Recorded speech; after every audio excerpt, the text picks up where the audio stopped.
الحمد لله وكفى وسلام على عباده الذين اصطفى أما بعد. So alhamdulillah, today we read starting from the beginning of the 9th juz, and that was with Surah Al-A'raf, and we completed approximately one half of it. And inshallah tonight in the remainder of the Taraweeh we'll finish the 9th juz, so that will finish Surah Al-A'raf.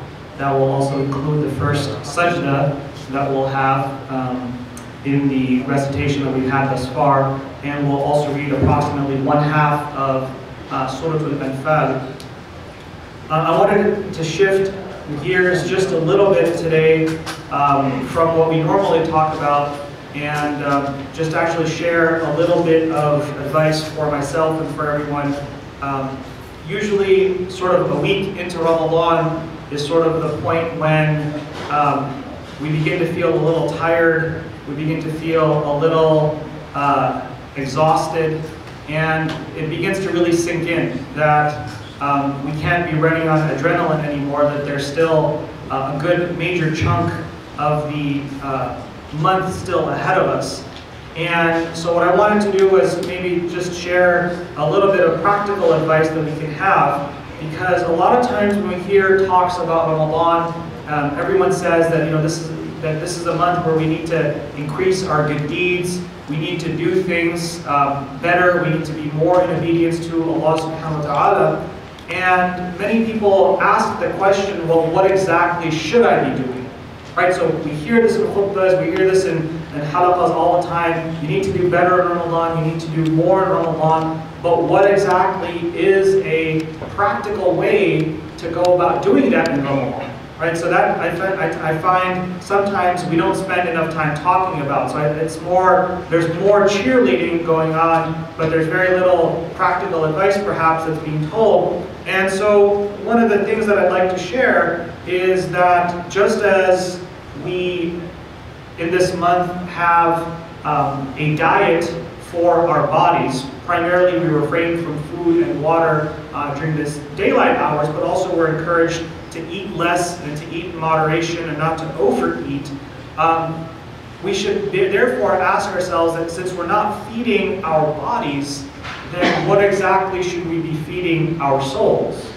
And so I found that it's useful that just as we have the 4 food groups to help us determine and to pick a diet, right? The 4 food groups of carbohydrates, fruits and vegetables, meat and dairy, that's the 4 food groups, right? Yeah, and then fats and oils, those are like the 5th food group, if you will. What are the 4 food groups for the soul? And so the ulama have mentioned that the soul, meaning the ruh or the spirit, that it feasts on 4 actions or 4 things that we can do outside of the obligatory actions. So of course the best nourishment for the soul is the obligatory actions. And we know from the famous hadith Qudsi that Allah subhanahu wa ta'ala said through the Prophet sallallahu alaihi wasallam that my servant does not draw closer to me with any other action except for the obligatory actions. So that goes without saying that if we've been slacking off with our obligatory actions, particularly our obligatory prayers, then this is a month to really bring that into line, right? To make that a priority, that the fara'id, or the compulsory actions of Islam, that's where it starts. But in terms of what are the 4 food groups that the soul can feed upon, particularly in this month, the ulama have listed sort of a diet, which I've sort of modified in order that it fits this rubric. So they say that the first thing, the most important thing and the most important nourishment for the soul, just as the vast or the bulk of our diet should be carbohydrates and complex starches, like whole grains, multi-grains, complex grains, that in this month, the best diet for the soul, so the first food group for the soul would be that of the recitation of the Quran, tilawatul Quran. Right, so that goes without saying. It's interesting that sometimes you hear people encourage others to read the tafsir or study Arabic, and that's all good the other 11 months of the year. Right? That's for the other 11 months of the year. You know, reading the tafsir, learning the Arabic language, that's for the other 11 months of the year. In Ramadan, the goal and the primary focus should be recitation, tilawat al-Quran. Right? And this is why in the madaris, in the traditional schools, many times in the majority of the traditional schools, they actually would stop the lessons during the month of Ramadan. There's no class that goes on. So when I was in religious school many years ago in madrasa, we didn't have any classes during Ramadan. We were told just to recite and to revise the Quran that we already had memorized. So this is something that we should really make a goal for ourselves, that the best thing that we can do during this month outside of the obligatory things, just as the bulk of our diet should be complex carbs, that the bulk of our spiritual diet in this month should be recitation of the Quran. And the goal of each person varies. Some people may be able to read one complete recitation, other people may be able to read 3 recitations, 10 recitations, and some of us may only be able to read like a half of the Quran, or maybe even a quarter of the Quran. And so each one of us is on a different level. So this isn't about judging yourself based on somebody else, but really the goal should be for ourselves that we should have set a goal, and it's not too late to do that now, a week into Ramadan, that what is my goal as to how much of the Quran that I want to read, right? And this is why the ulama say that coming to the Taraweeh prayers is such a blessing, because even if you don't really do anything, you just get the reward, the ajr of listening to the entire Quran being recited in 29 or however many nights.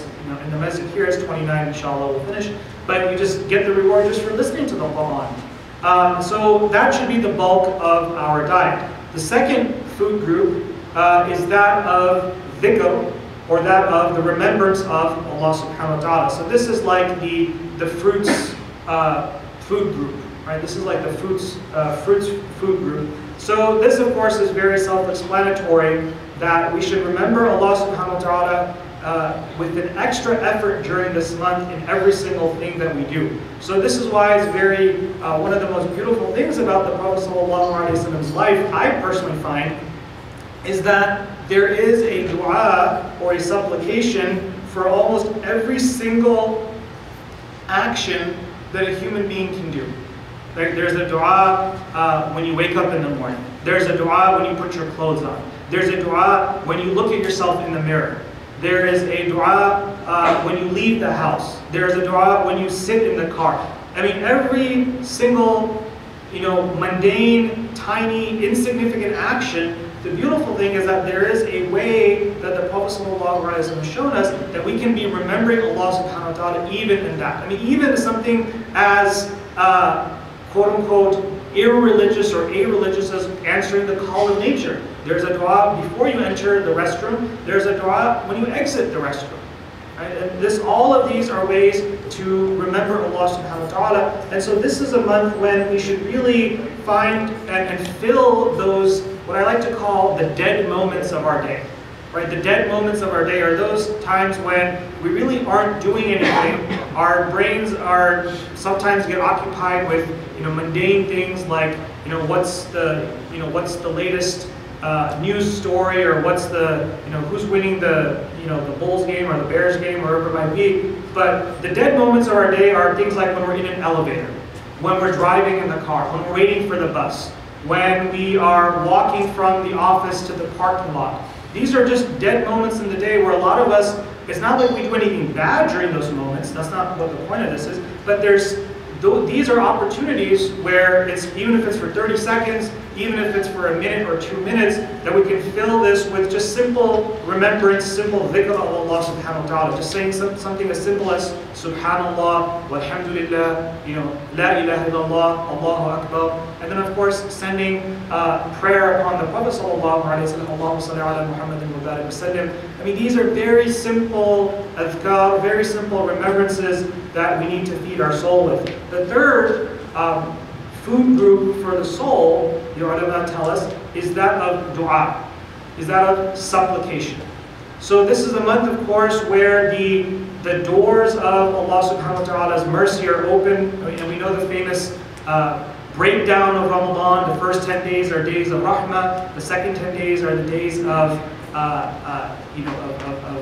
forgiveness and maghfirah, and the last 10 days are the days for the an-najat min an-nar, the deliverance or the salvation from the hellfire. So the intelligent believer will think about the theme of these 10 days and therefore direct his or her du'as accordingly. So in the first 10 days, we should be praying intensely for Allah subhanahu wa ta'ala to bless us, to shower us with His mercy, to give us His rahmah, His fadl, even that leftover mercy. So that way in the second 10 days, now we can start making du'as for forgiveness of our sins. We can repent to Allah subhanahu wa ta'ala and on a private level, the things that we've done, the things that we're not even aware that we've done. And then in the last 10 days, our du'as can be focused more on the asking for Allah subhanahu wa ta'ala to deliver us and to grant us freedom and protection from the hellfire.